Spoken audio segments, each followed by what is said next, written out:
자, 오늘 다 같이 읽으실 성경 말씀은 신명기 29장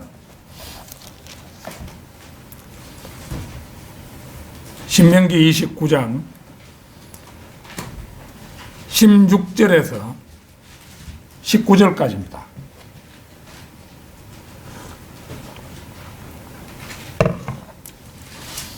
신명기 29장 16절에서 19절까지 말씀 다 찾으신 줄 알고 받들어 읽겠습니다. 이는 우리가 이집트 땅에서 어떻게 살았는지, 또한 너희가 지나온 민족들을 우리가 어떻게 통과했는지를 너희가 알며, 또 너희가 그들 가운데 있는 그들의 가정한 것들과 나무와 돌과 은과 금으로 만든 그들의 우상들을 보았음이니, 이는 너희 가운데 남자나 여자나 족속이나 지파나 그의 마음이 오늘 주 우리 하나님으로부터 돌이켜서 이런 민족들의 신들을 섬기러 가는 자가 있을까 함이며, 너희 가운데 독초와 쑥을 내는 뿌리가 있어 그가 이 저주의 말들을 들을 때에 그가 자신의 마음속에 스스로를 축복하여 말하기를, 내가 비록 내 마음의 상상대로 행하고 목마름에 술 취함을 더할지라도 내게 평안이 있으리라 할까 함이라. 자, 네 마음의 우상을 제거하라. 네 마음속 우상을 제거하라. 이런 제목으로 말씀을 드리겠습니다. 사람은 유한한 존재이기 때문에 모든 것을 다 경험한다는 것은 불가능합니다. 노아 홍수 이전의 사람들은 지금 사람들보다 10배 내지 12배 정도의 수명을 누렸으므로 많은 것을 경험할 수 있었으나 70세 내지 80세 안팎을 살다가는 현대인으로서는 누구도 그리 많은 것을 경험할 수는 없습니다. 바로 그래서 사람들은 학창시절에 지나간 역사를 배우고 어른들에게 많은 이야기를 들음으로써 많은 지식들을 자신의 뇌리에 간직합니다. 로마서 15장 4절을 찾겠습니다. 로마서 15장 4절입니다.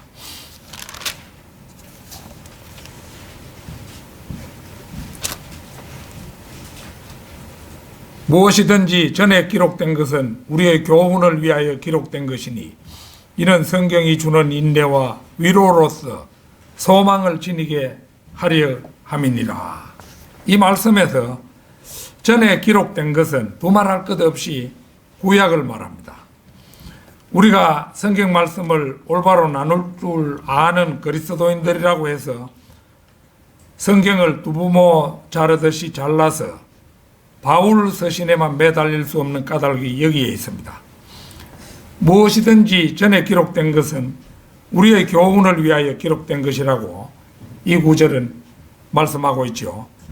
다시 말하면 구약의 모든 말씀들은 신약시대를 사는 우리가 배우고 거울로 삼으라고 기록되었다는 것입니다.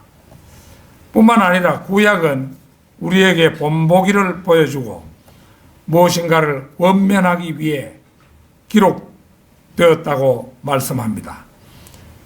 이는 성경이 주는 인내와 위로로서 소망을 지니게 하려 함이니라 한 것이 그것입니다. 따라서 우리는 구약은 그리스도인인 우리에게 교훈과 본보기, 그리고 인내와 권면과 위로를 통하여 소망을 주기 위해 기록되었음을 알 수가 있습니다. 즉 구약은 역사를 이끌어 가시는 하나님께서 성령님을 통해 우리를 위해 집대성해 놓으신 수많은 경험과 사례의 축적입니다.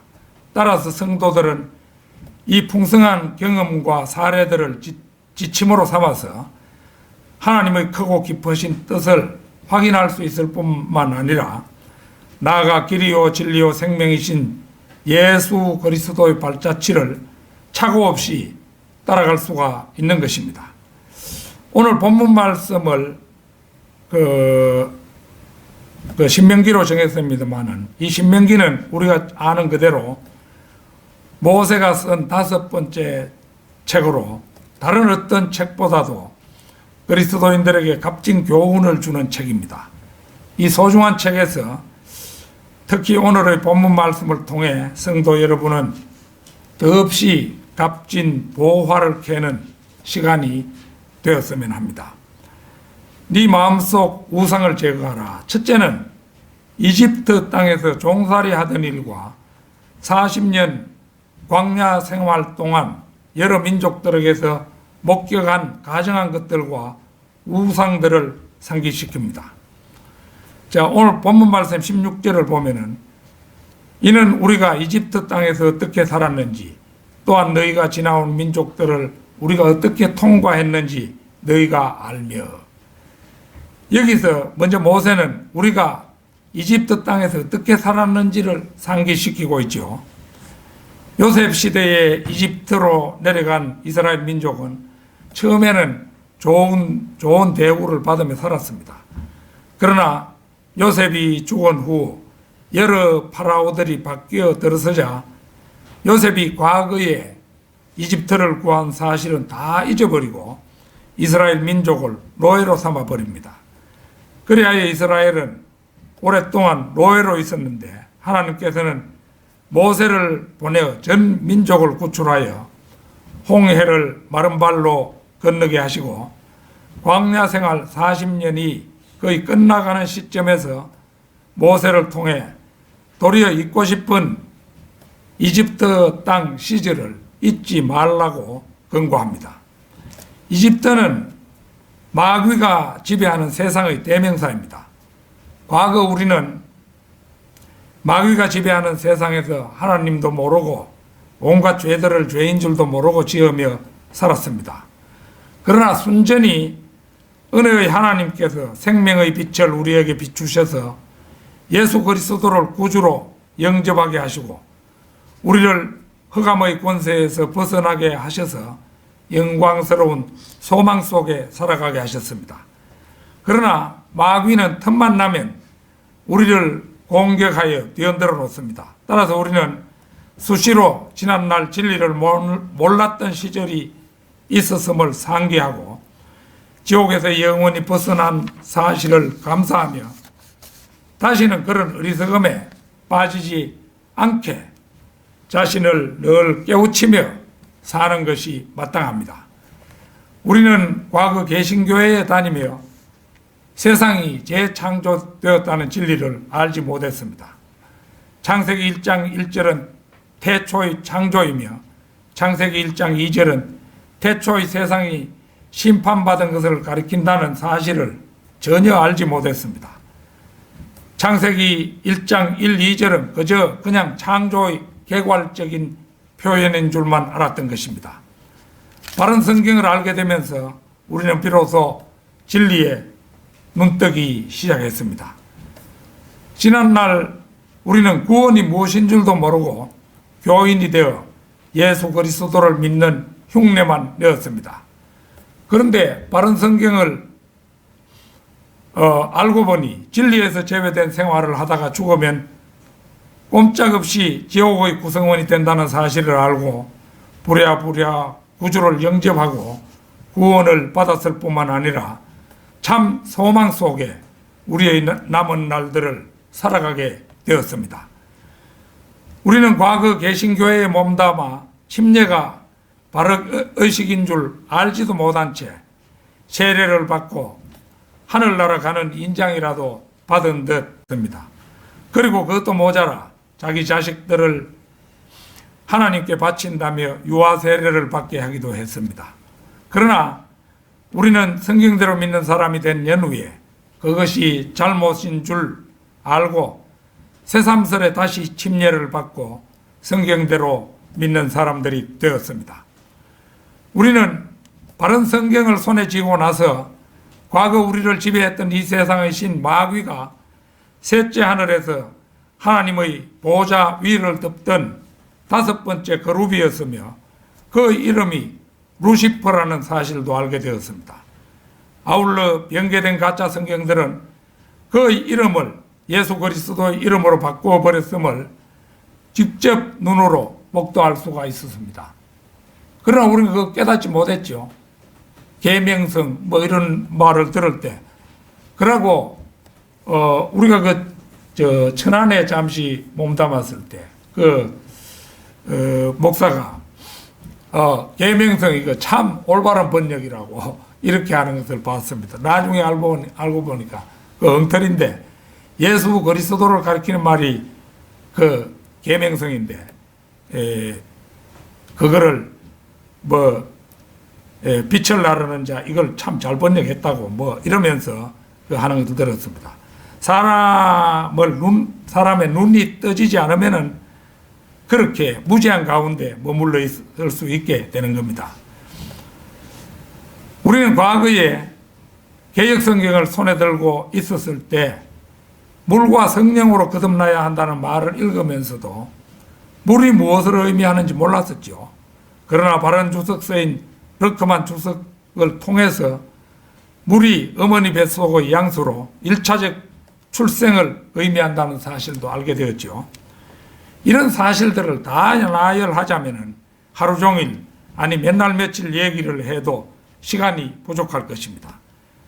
흑암 속 깊이 잠겼던 우리에게 호련히 빛을 비추시고 진리의 길로 인도하신 하나님 아버지께 감사하는 가운데 주님의 일을 넘치게 하면서 우리의 남은 날들을 살아가야 할 것입니다.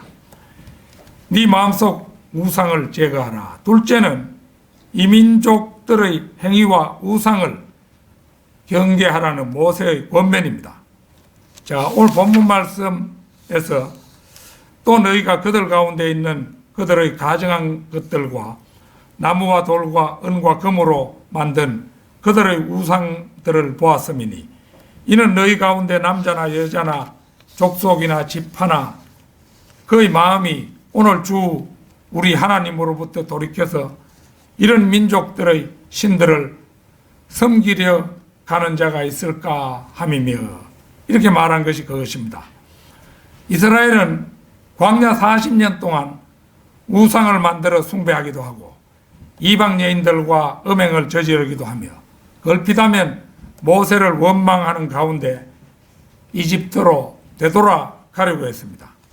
먼저 가정한 것들의 예입니다. 신명기 12장 30절 31절 찾겠습니다. 신명기 12장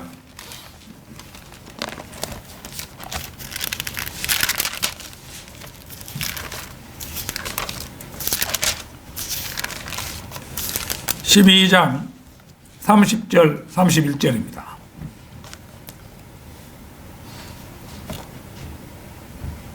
너는 네 앞에서 그들이 멸망한 뒤에 그들을 따름으로 올무에 걸리지 않도록 스스로 주의하며 또 너는 그들의 신들을 쫓아 묻지 말고 이 민족들이 자기들의 신들을 어떻게 섬겼는가 나도 그같이 행하리라고 말하지 말라. 너는 주 너의 하나님께 그렇게 행하지 말지니라. 그들은 그분께서 미워하시는 주께 가증한 모든 일을 자기들의 신들에게 행하였으니 심지어 자기들의 아들들과 딸들을 불에 태워 자기들의 신들에게 바쳤느니라.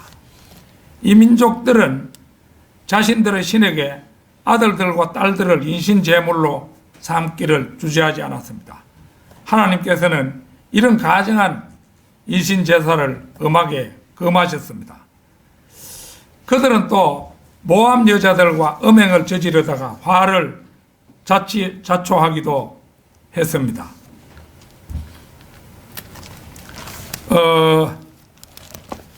이게 내 성경 구절을 안 써놨네요.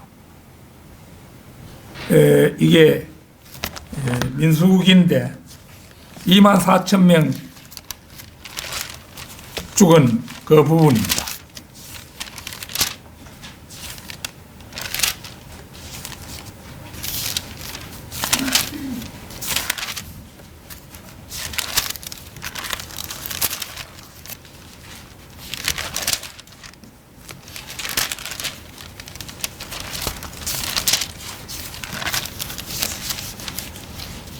우리가 먼저 주일에도 한번 요 대목 언저리를 읽었던 기억이 있는데, 들으십시오. 무한적 차지할 수는 없고, 이스라엘이 시팀에 거하였는데 그 백성이 모압의 딸들과 더불어 음행하기 시작하였더라. 그들이 자기 신들의 희생제에 백성을 부르니 그 백성이 먹고 그들의 신들에게 절하였더라. 이스라엘이 바알 페올에게 가담하였으니 주의 진노가 이스라엘에 대하여 일어나더라. 25장.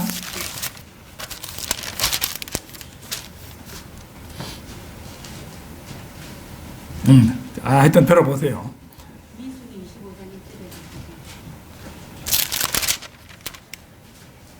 그게 있네요. 민수기 25장입니다. 이걸 내가 깜빡했네요. 구절을 쓴다고 하는 게 옮겨놓기만 옮겨놓고. 그래서 이제 주께서 모세에게 말씀하시기를 4절부터 백성의 모든 우두머리들을 잡아다가 태양을 향하여 주 앞에 그들을 목매어 달라. 그리하면 주의 맹렬한 진노가 이스라엘로부터 사라지리라 하시니라. 모세가 이스라엘의 재판관들에게 말하기를 너희는 각기 바알 페올에게 가담하였던 자기 남자들을 죽이라 하니라. 보라, 이스라엘 자손이 회중의 성막문 앞에서 울고 있는데 이스라엘 자손 중 한 사람이 모세와 이스라엘 자손의 온 회중의 목전에서 한 미디안 여인을 데리고 그의 형제들에게로 온지라. 제사장 아론의 손자 엘르아살의 아들 피나하스가 그것을 보고 회중 가운데서 일어나 손에 창을 들고 그 이스라엘 남자를 따라 그의 장막으로 들어가서 그 이스라엘 남자와 그 여인의 배를 꿰뚫었더니 그 재앙이 이스라엘 자손에게서 멈추었더라. 그 재앙으로 죽은 자들이 24,000명이었더라. 여기에 기록된 사건은 하나님께서 가장 싫어하시는 우상 숭배와 음행죄를 겸한 사건이었습니다. 하나님의 선민이 이런 치명적인 죄들을 범한 것은 언뜻 믿기 힘든 사건이었지만 이 일은 조금도 가감이 없는 사실이었습니다. 죄의 구렁텅이 이집트에서 하나님의 은혜를 구해냄을 입은 선민으로서 해서는 안 되는 거룩한 하나님을 모욕하고 능멸한 사건이 바로 이 사건입니다. 이때 죽임을 당한 백성이 자그마치 24,000명이었다고 성경은 전해주고 있습니다. 요즘 우한폐렴에 걸린 환자가 이제 우리나라에 이제 25명이라 내가 오늘 아침에 보니까 그러나 나라 안에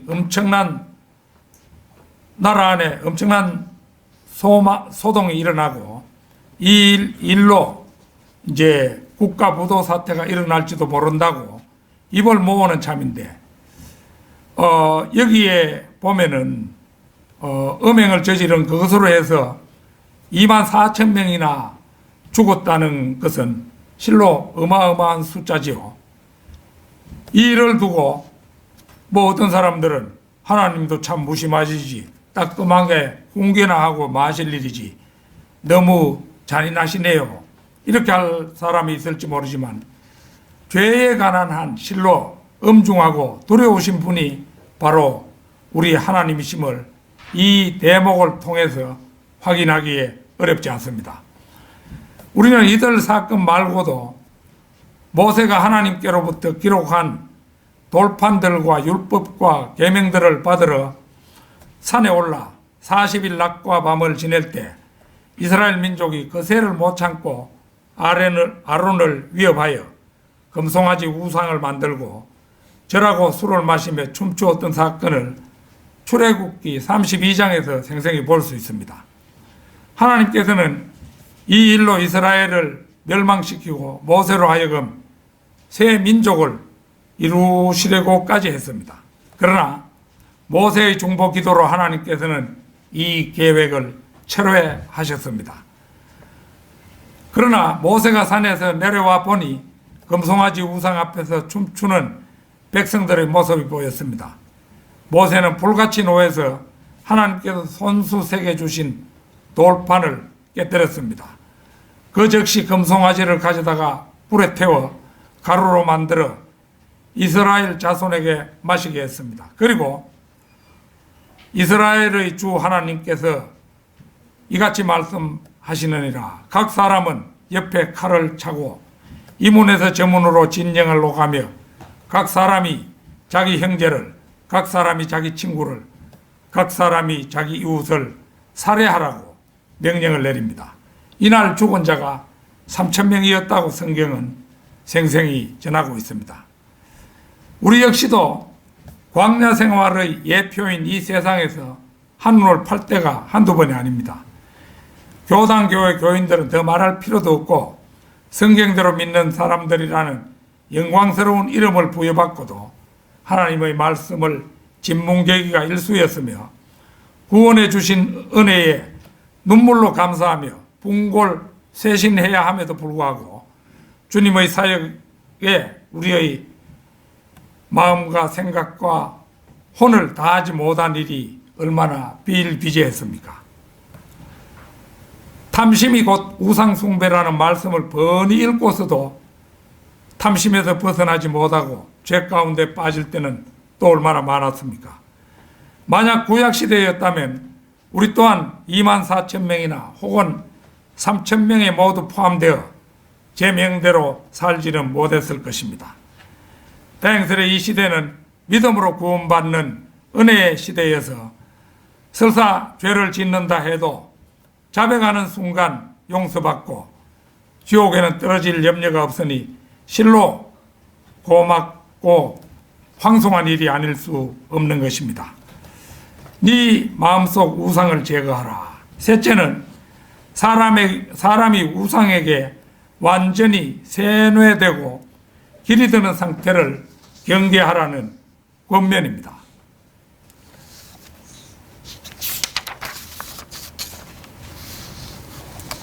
오늘 본문 말씀에서 너희 가운데 독초와 쑥을 내는 뿌리가 있어 그가 이 저주의 말들을 들을 때에 그가 자신의 마음속에 스스로를 축복하여 말하기를 내가 비록 내 마음의 상상대로 행하고 목마름에 술 취함을 더할지라도 내게 평안이 있으리라 할까 함이라. 이 말씀은 상당히 어려운 말씀이죠. 이것이 뭐냐 하면은 이방 민족들의 우상들이 모두 헛것임을 깨닫고도 그 후에 다시 그곳에 미혹되어 우상을 섬기는 자가 발생할 때를 대비하여 엄히 경고하는 말씀입니다. 독초와 쑥을 내는 뿌리는 우상을 섬기는 자들을 비유한 말인데 이들을 먹으면 죽을 수도 있는 독초와 쓰디쓴 쑥의 뿌리에 비유한 것은 우상 숭배가 이스라엘 민족이라는 공동체에 엄청난 피해를 가져올 것을 상징했다고 볼 수가 있습니다. 모압 여자들과 음행을 저지르고 그들의 우상의 절한 사건으로 24,000명이 죽고 금송아지를 만들어 절한 사건으로 3,000명이 죽은 사건을 상기해 볼 때 우상 숭배는 하나님께서 가장 싫어하는 것이며 민족 전체를 멸망케 하는 요소임이 분명합니다. 본문 말씀 19절에는 우상 숭배에 완전히 정신이 마취된 상태를 보여줍니다. 저주의 말을 들을 때, 그러니까 우상 숭배에 빠지면 멸망한다는 말을 듣고도 그가 자신의 마음속에 스스로 축복하기를 주저하지 않는다고 말씀합니다. 오히려 그 우상 숭배자는 내가 비록 내 마음의 상상대로 행하고 목마름에 술 취함을 더할지라도 내게 평안이 있으리라. 이렇게 하나님으로부터 받은 선한 양심이 마비되고 말았다면 그것은 실로 재앙 중의 재앙이라 할 것입니다. 이사야 44장 9절 찾겠습니다. 이사야 44장 9절.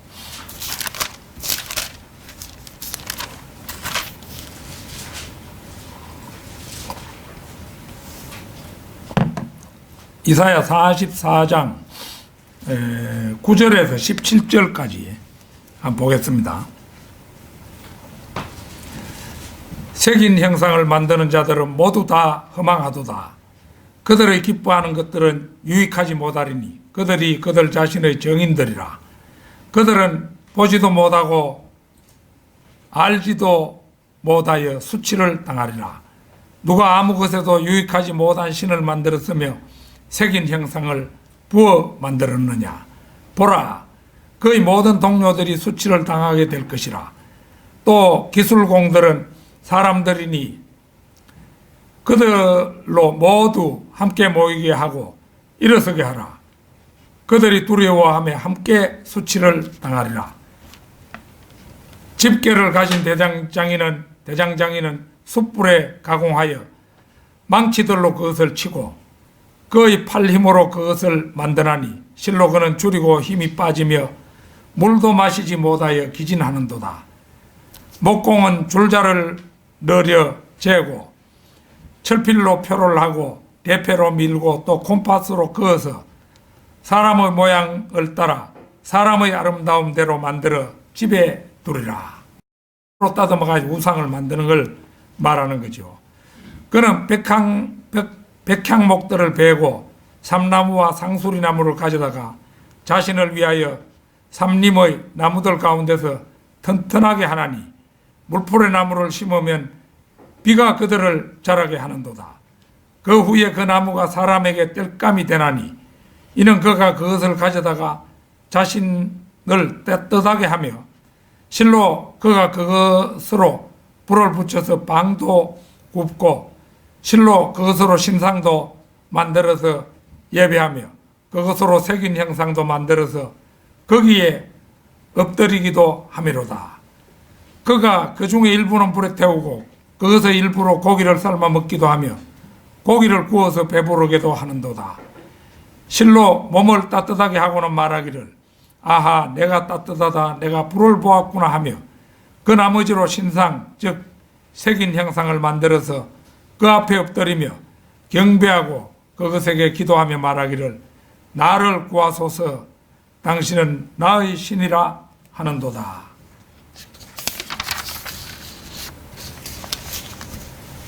그 뒤에도 이야기가 계속됩니다만 그 정도만 읽고 이 손으로 새긴 형상 곧 우상이 얼마나 헛된 것인가를 적나라하게 보여주는 말씀이 아닐 수가 없죠. 심었던 나무를 베어다가 땔감으로 쓰고 요리하는 불로도 쓰며 나머지로 새긴 형상을 만들어 신으로 섬긴다니 참으로 독초와 쑥을 내는 뿌리를 가진 사람들이라 하지 않을 수 없습니다. 성경에서 우상의 헛됨을 가장 일목요연하게 증거한 구절은 시편 115편 4절에서 8절입니다. 같이 한번 찾아보겠습니다. 시편 115편 4절에서 8절.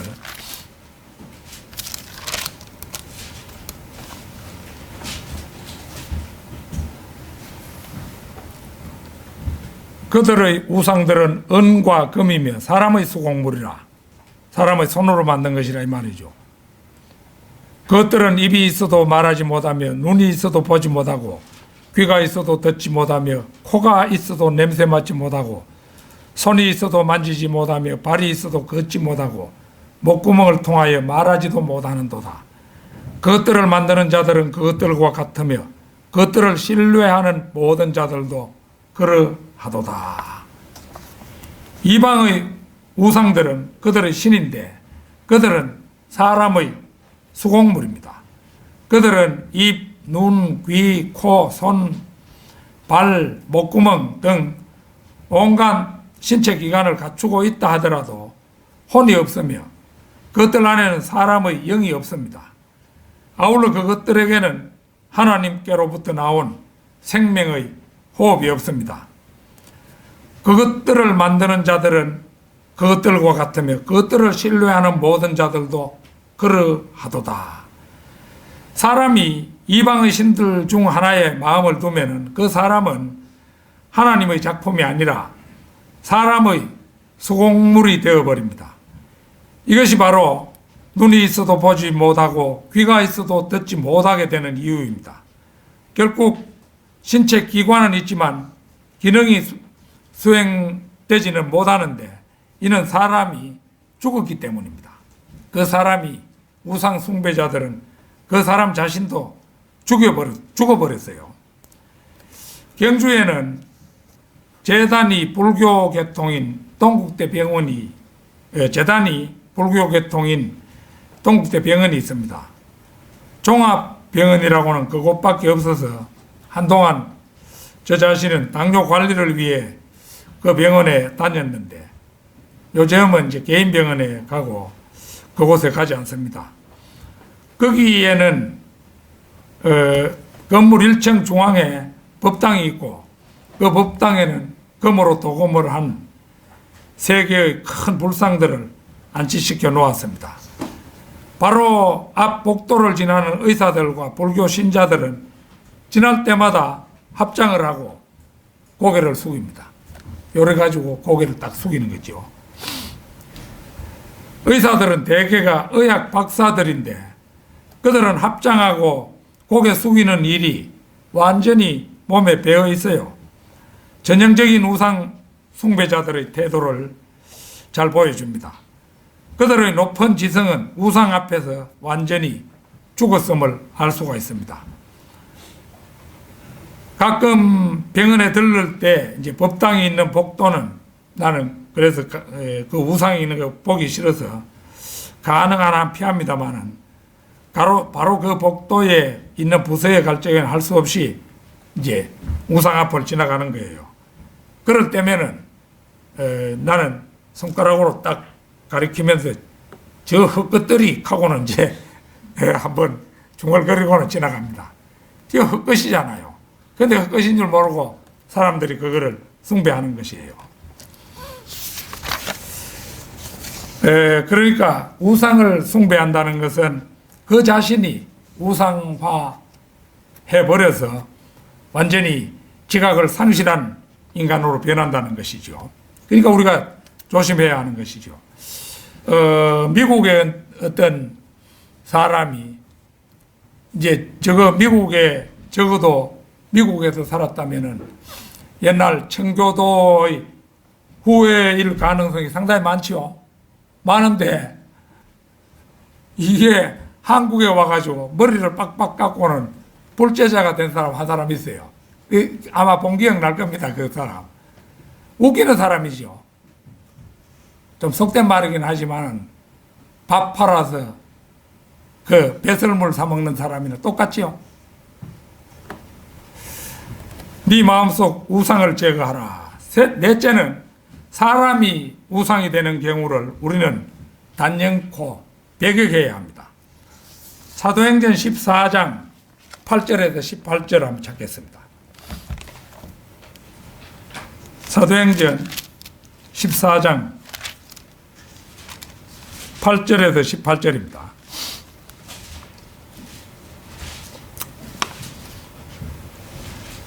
루스트라에는 발에 기운이 없는 한 사람이 앉아 있었는데 그는 모태로부터 절름발이가 되어 걸어본 적이 없었더라. 이 사람이 바울이 말하는 것을 듣고 있을 때 바울이 그를 유심히 보니 그에게 치유할 만한 믿음이 있는 것을 안지라. 큰 소리로 말하기를 네 발로 똑바로 일어서라 하니 그가 벌떡 일어나서 걷더라. 그때 무리가 바울이 행하는 것을 보고 그들의 음성을 높여 루카오니아 말로 말하기를 신들이 사람의 형상을 입고 우리에게로 내려오셨다라고 하더라. 그리하여 바나바를 주피터라고 부르며 또 바울을 머큐리라 하니 이는 그가 주로 말하는 자이기 때문이더라. 그때 그 성읍 앞에 있던 주피터의 제사장이 소들과 화관들을 문 앞에 가지고 와서 무리와 더불어 제사를 드리려고 하더라. 완전히 우상처럼 바울과 바나바를 숭배하려고 하는 거예요. 그때 사도 바나바와 바울이 그 말을 듣고 자신들의 옷을 찢으며 무리 속으로 달려가서 외치며 말하기를 여러분 어찌하여 이 같은 일을 하느뇨? 우리도 여러분과 같은 성정을 지닌 사람으로 여러분에게 전하는 것은 이러한 어리석음을 버리고 하늘과 땅과 바다와 그 안에 있는 만물을 살아계신 하나님께로 돌아오라는 것이라. 지나간 때에는 하나님께서 모든 민족이 자기들의 길로 가는 것을 허락하셨지만 그분은 자신을 증거 없이 내버려 두지 않았으니 이는 그분이 선을 행하시고 우리에게 하늘로부터 비와 풍요한 계절을 주시며 음식과 기쁨으로 우리의 마음을 채우셨음이라고 하더라. 이렇게 말함으로써 무리가 그들에게 제사를 지내지 못하도록 간신히 만류하니라. 이 일련의 말씀을 일로라면 사람도 때에 따라서는 우상이 될 수 있음을 알 수가 있죠. 만일 바나바와 바울이 결사적으로 만류하지 않았다면 아마도 두 사람은 속절없이 신, 곧 인간 우상이 되고 말았을 것입니다. 베드로와 마찬가지로 죽은 사람도 살리고 안전병이도 고쳤던 바울이 하나님께서 복음 전파를 위해서 그에게 이런 기적을 허락하셨던 시기에는 이제 그의 앞치마를 가져다가 대어도 악령과 질병이 떠날 정도였으니 만일 바울이 마음만 먹었다면은 진짜 능력 많은 교주가 되기에 좋겠습니다. 거기다가 신약 성경 14권을 기록했으니 이보다 능력 많은 사람이 또 어디 있겠습니까? 그러나 바울은 인간들에게 높임을 받으려 하지 않았던 충직하고 신실한 하나님의 종이 되기를 원했을 뿐입니다. 바로 그러기에 그는 너희는 나를 따르는 자가 되라고 기꺼이 외칠 수 있었던 것입니다. 사역자는 성도들이 아무리 자신을 존경하더라도 스스로 하나님의 위치에 자신을 갖다 놓아서는 안 됩니다. 물론 성도들 역시 자신의 목사를 존경은 하되 인간의 위치에 놓아두어야 합니다. 성도들의 주님은 예수 그리스도 한 분뿐이기 때문입니다. 그럼에도 불구하고 오늘날 우리나라 방방곡곡에는 한 30여 명 정도의 자칭 인간 예수가 있다고 알려졌죠. 죽은 사람들 가운데는 통일교의 문선명, 신앙촌의 그 박태선, 원파의 유병은, 하나님의 교회의 안상홍, 또 살아있는 사람들 가운데는 대표적인 존재로 신천지의 이만희, 자기가 하나님인 척하는 그자잖아요, 바로. 그러나 그들은 신이 아니라 돌부리에도 걸려 넘어져서 다칠 수 있고 나이 많아지면 죽어 무덤을 남기는 인간일 뿐인 것입니다. 사람은 결코 자기 자신을 우상화하거나 또 다른 사람들로부터 우상화되는 것을 경계해야 할 것입니다. 결론적으로 타락한 옛 생활에 대한 향수나 우상 숭배 그리고 독초와 쑥을 내는 뿌리는 우리 성도들에게는 백해무익한 해악들입니다. 더욱 우리 성경대로 믿는 사람들의 교회에서는 사람을 우상화해서는 안 됩니다. 높임을 받으실 분은 오직 예수 그리스도 한 분뿐이며 그분만을 바라보며 우리는 가야 합니다. 다 같이 기도드리겠습니다.